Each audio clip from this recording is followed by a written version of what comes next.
Now the very next chapter, ये chapter यहाँ पर एंड होता है। इस चैप्टर के बाद नेक्स्ट चैप्टर मतलब नेक्स्ट पार्ट आता है we too are human beings written by Bama. Again Bama जो है वो एक दलित कम्युनिटी से बिलोंग करती है, ये भी एक लेडी है और इनका जो बचपन है वो बहुत खराब बीता है, बहुत ज़्यादा, क्योंकि एक दलित कम्युनिटी के जो लोग होते हैं, जो लोग बहुत ज़्यादा क्या बोल सकते हैं हम लोग, मार्जिनलाइज्ड ही बोल सकते हैं, माइनॉरिटी कम्युनिटी के होते हैं, उनको पढ़ने के लिए भी नहीं दिया जाता था। वो बस बाहर से झांक के देख सकते थे, क्योंकि पहले उनको एजुकेशन लेने से ही मनाही थी। They were prohibited to take education also. तो वो बस सोचती थी कि वो कभी पढ़े, लेकिन फिर भी वो एक सरकारी स्कूल में पढ़ती थी, 3rd ग्रेड में थी, वो 3री क्लास में थी, 3री कक्षा में थी।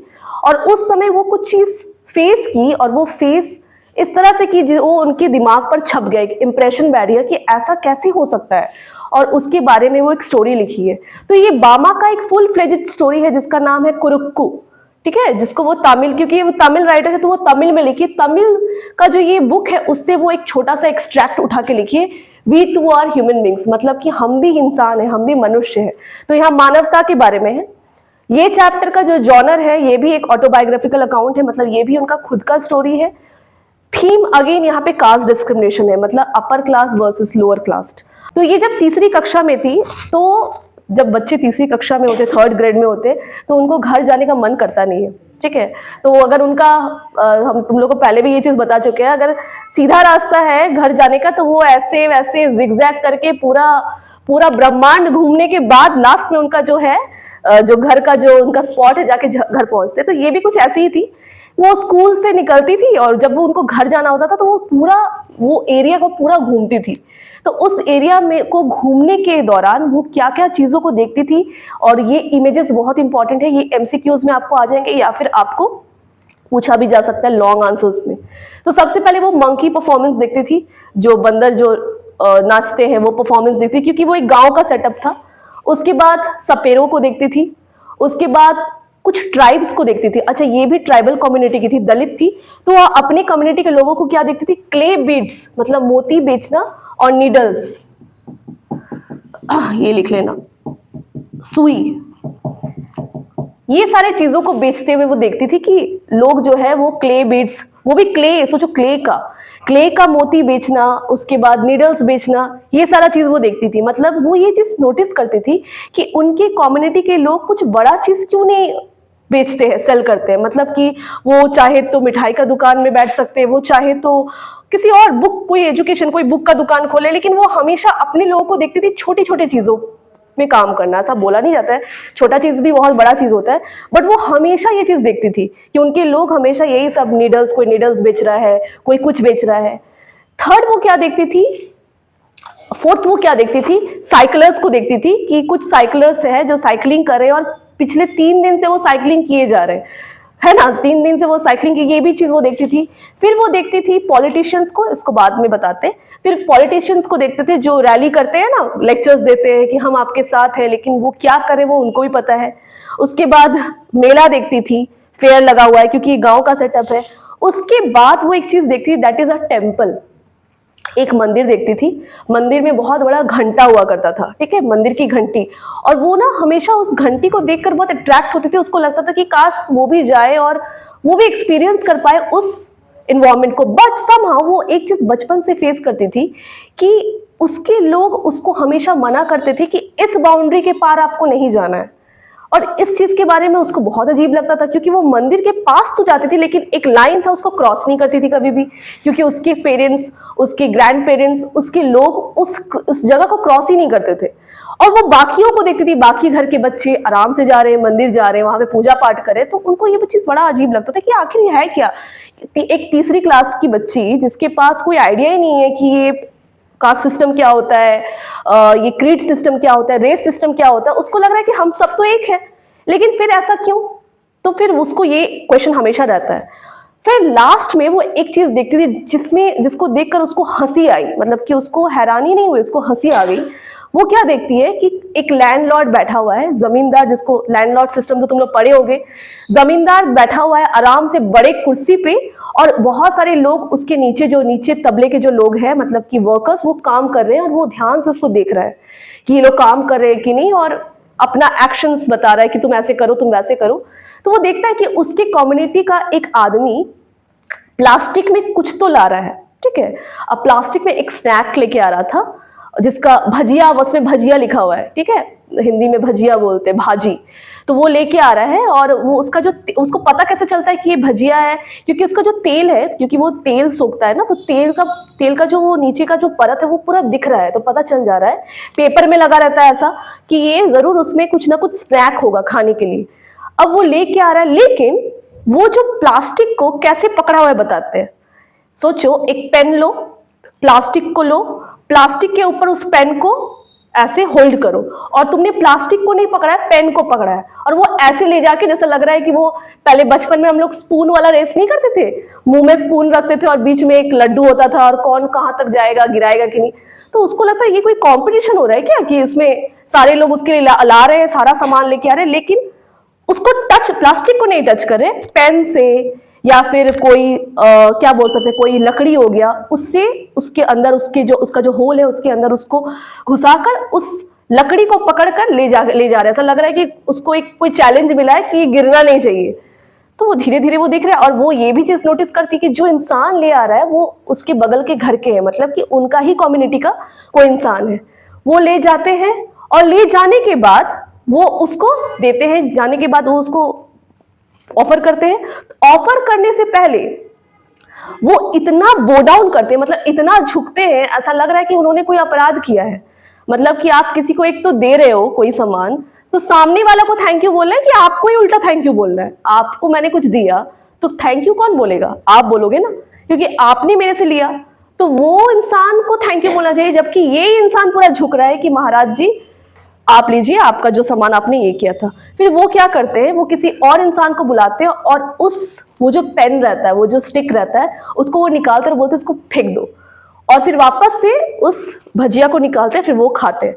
तो वो उसको इस चीज पर शी लाफ्ड आउट, उसको लगता है ये क्या चीज हो गया, इंसान एक प्लास्टिक में लेके आराम से दे सकता है, उसके लिए इतना चैलेंज कि एक लकड़ी को उसमें घुसाओ और फिर लेके जाओ, वो गिरना भी नहीं चाहिए, और उसके बाद दूसरा आदमी आएगा वो स्टिक को निकालेगा और स्टिक को भी फेंक देगा।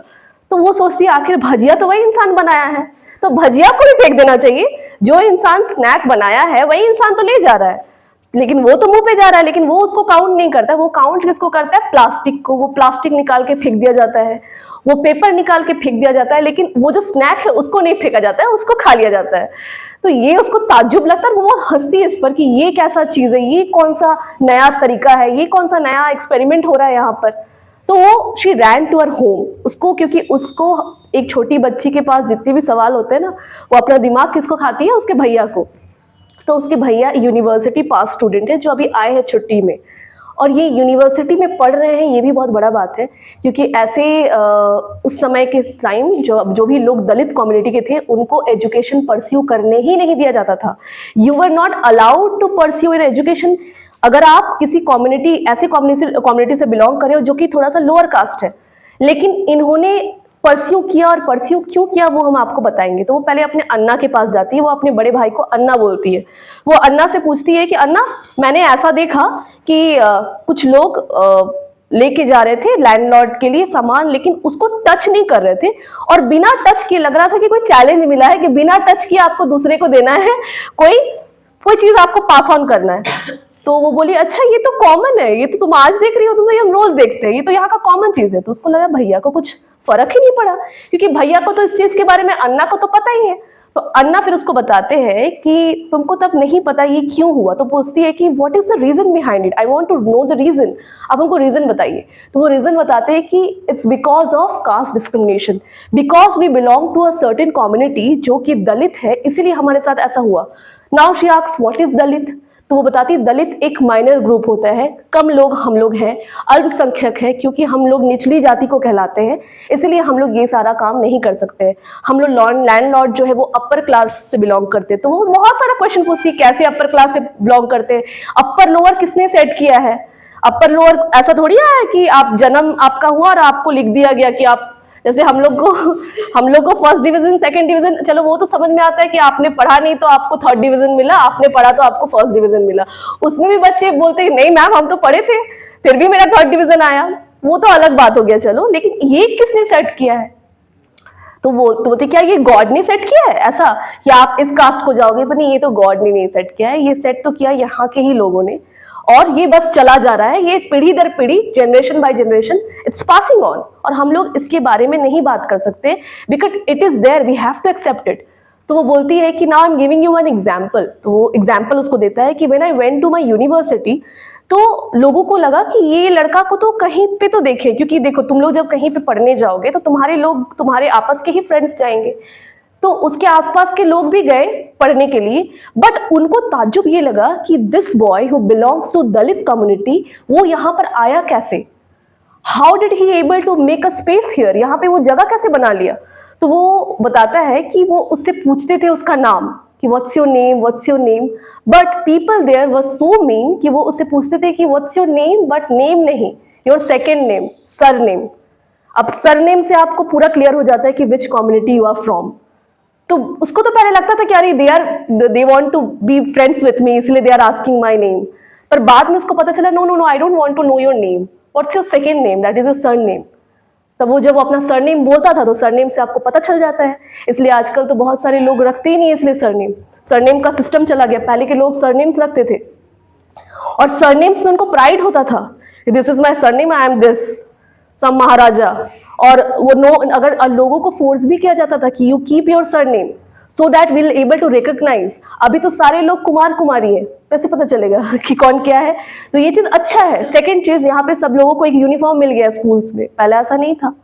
यूनिफॉर्म नहीं होगा तो आपका अपना, सबका अपना अपना एक होता है ना, अपीयरेंस पता चल जाता है कि अच्छा, क्योंकि हर इंसान, जो एक इंसान मिडिल क्लास फैमिली से, लोअर मिडिल क्लास फैमिली से, वो रोज रोज कपड़ा बदलना उसको वो अफोर्ड नहीं कर पाएगा, बट जो लोग अपर क्लास के, they are able to change their clothes every second day, तो हर दिन नया कपड़ा पहन रहे, हर दिन कुछ कर रहे, तो मे भी समझ में आ जाता था कि अच्छा उससे दूसरे लोगों को थोड़ा सा इन्फिनिटी कॉम्प्लेक्स होता था, आपको अपने आप में खराब लगेगा, होता है, हम कितना भी बोले, but you know people they make judgement according to your appearance, I don't know why, it's still there. आपका अपीयरेंस जैसा होगा, अभी भी तो बहुत जो बड़े बड़े जगह पर अगर आप नौकरी करने जाओगे तो पहले वो आपका शूज देखेंगे, ठीक है, आप बोल रहे हो दैट इज ठीक है, फिर वो आपका शूज देखेंगे, आपका अपीयरेंस देखेंगे, और फिर अगर आपका अपीयरेंस नहीं सही हुआ तो फिर आपको रिजेक्ट कर देते हैं। ये होता है बहुत जगह पे, अभी भी बोला जाता है कि आपका पर्सनैलिटी शुड बी देयर, आपके अंदर में जो है वो तो होना ही चाहिए, बट पर्सनैलिटी भी होना चाहिए। ये अभी हो गया है ऐसा सिस्टम। तो जो भी है, तो ये उसको बताते हैं कि मेरा सरनेम पूछा जाता था, जब मैंने जब बताया, I was boycotted from the friends group, nobody was there to talk to me, to console me, to be friends with me, हम अकेले रहते थे। बट मुझे एक चीज पता था कि अगर मुझे इस जगह पे अपना नाम रोशन करना है, अगर मुझे अपना यहाँ पर पोजीशन स्टिक करके रखना है, तो मेरे पास एक ही उसका सॉल्यूशन है, दैट इज एजुकेशन। इसलिए यहाँ पर एक इंपॉर्टेंट नोट बता दिए हैं इस चैप्टर का, education is the key. Now if you take the example of doctor B.R. Ambedkar, तो उनके साथ भी यही हुआ। अगर वो पढ़े लिखे नहीं होते तो उनका नाम भी हिस्ट्री में नहीं आता। बहुत सारे ऐसे लोग हैं जो लड़ते रह जाते लेकिन अपना स्पेस नहीं बना पाते, क्योंकि वो माइनॉरिटी से आते हैं। तो स्पेस आप तभी बना पाओगे, देखो अब ये तो है ही हमारे सोसाइटी में, आप इसको, ये तो टैबू है, आप नहीं इसको हटा सकते। लोग आपको तभी पहचानेंगे जब आप कुछ कर रहे हो, बोलते हैं ना, जिस दिन आपका नाम है, आपका अगर नाम है तो ही, अगर आपका काम है तो ही आपका नाम है, अगर आपका काम नहीं है कुछ तो आपका नाम नहीं है। तो नाम बनाने के लिए काम बनाना पड़ता है, और काम हम तभी बना सकते हैं जब हम एजुकेशन प्रॉपर लेंगे। अगर हम एजुकेशन, एक बहुत तुम लोग बोलते हैं ना कि first be successful then be a philosopher, पहले आप सक्सेसफुल बन जाइए तब आप फिलोसोफर बड़ा बड़ा बात बोलिए कि ऐसा कर लो वैसा कर लो। अच्छा, जो लोग ऐसे हैं, मतलब क्या बोल सकते हैं, जो लोग निम्न जाति के हैं, उनको भी पढ़ाई लिखाई करने दिया जाना चाहिए ताकि वो लोग भी एजुकेशन परस्यू कर पाए। तो ये एक चीज होना चाहिए, और इसमें बोला ही गया है कि एजुकेशन इज द की। और इस चैप्टर को एंड करने से पहले हम एक चीज बताते हैं कि हम लोग को ऐसा बोला जाता है कि योर क्लास डिफाइंस यू, ऐसा बोला जाता है ना, कि यहाँ पे तो यही बताया ना कि class is your definition, but ऐसा मत सोचो, यू डिफाइन योर क्लास। आप अपने आप को जैसा रखोगे, जैसा प्रोजेक्शन अपना रखोगे, विद टाइम अगर आप एजुकेशन परस्यू करोगे और अगर आपने उस चीज पर मार्क बना दिया, तो नोबडी इज गोइंग टू, आप यूपीएससी जेपीएससी एग्जाम्पल देख लो, बहुत सारे ऐसे लोग मिलेंगे who belongs to tribal community और Dalit community, but they were able to make a space, उन्होंने अपना एक स्पेस बनाया और बना के भी बहुत अच्छा काम कर रहे हैं। तो उनको तो कोई नहीं पूछने गया, लेकिन उनको पूछता, कब पूछता? अगर वो ये काम नहीं कर रहे होते या फिर उन्होंने ये काम नहीं किया होता। क्योंकि उन्होंने ये काम किया, इसलिए अब लोग उनको उस नज़र से नहीं देखते। अगर वो नहीं करते तो वापस से उनको सवाल पूछा जाता। अब वो ही इंसान जब आएंगे तो ऊपर जो अपर क्लास के लोग उनके पास जाएंगे, क्योंकि उनको काम पड़ेगा। तो ये चैप्टर यही समझाता है। और जब बामा ये चीज़ सुनती है ना, तो वो उसके अन्ना उसको एक ही चीज़ बोलते हैं कि बेटा तुम इस पर ध्यान मत दो, तुम्हारे साथ तुमको मंदिर नहीं घुसने दिया जा रहा है, इट्स ओके। तुम्हारे साथ ऐसा बर्ताव तुम देख रहे हो, तुम्हारे लोगों को ऐसा बर्ताव किया जा रहा है, इट्स ओके, लेकिन तुम अपना एजुकेशन परस्यू करो और कुछ बन कर दिखाओ, जैसे हम कोशिश करें। क्योंकि उसके भैया भी उस समय स्ट्रगल कर रहे थे, तो वो इस चीज़ को दिमाग में ऐसा बैठा लेती है, क्योंकि उसको एकदम पीछे बैठाया जाता था स्कूल में भी। क्योंकि जो राजा महाराजा और जो भी बड़े बड़े लैंडलॉर्ड्स थे, उनके बच्चे पहले आगे बैठते थे, वो भी बेंच पे इनको दरी दिया जाता था, वो भी क्लास के बाहर। क्लास के अंदर भी नहीं, क्लास के बाहर। बाहर से बैठ के आप देखिए, क्लास में नहीं करेंगे तो you will pollute the environment, आप एयर को पॉल्यूट कर दीजिएगा, इसलिए अंदर भी नहीं बैठना है, बाहर बैठिए आप। तो वो क्या करते थे फिर, उन्होंने पढ़ा पढ़ा पढ़ा। जब वो बहुत ज़्यादा, जितने भी बच्चे थे उनसे भी वो अच्छा रिजल्ट करने लगी, टॉपर थ्रू आउट वो टॉपर रही, तो उन वही बच्चे जो उनको नेग्लेक्ट करते थे वो उनको बुलाते थे कि तुम मुझे नोट्स दिखाओ। चेंज हुआ, धीरे धीरे यूनिवर्सिटी गई, कॉलेज गई, और फिर अब इनका नाम अगर तुम अभी पढ़ोगे तो ये तमिल की बहुत बड़ी राइटर है। और वो अपना, उनके साथ जो भी घटनाएं हुई हैं वो उनके बारे में बताइए। और एक तरह से ना इन्होंने अवेयरनेस फैलाया है कि ऐसा नहीं होना चाहिए, बट अभी भी होता है, चेंज हो रहा है सिस्टम। हम लोग सारे लोग अब इसी कोशिश में लगे हुए हैं कि सबको चांस मिले, बट फिर भी ऊपर नीचे तो होता ही है, अभी आप देख ही रहे हो। तो इस चैप्टर, दोनों चैप्टर से यही पता चलता है कि आपका डेफिनेशन जो है वो आपका क्लास नहीं है, लेकिन आप खुद ही हो। आप जैसे अपने आप को प्रोजेक्ट करोगे, आपका वही डेफिनेशन बन जाएगा। चैप्टर समझ में आया?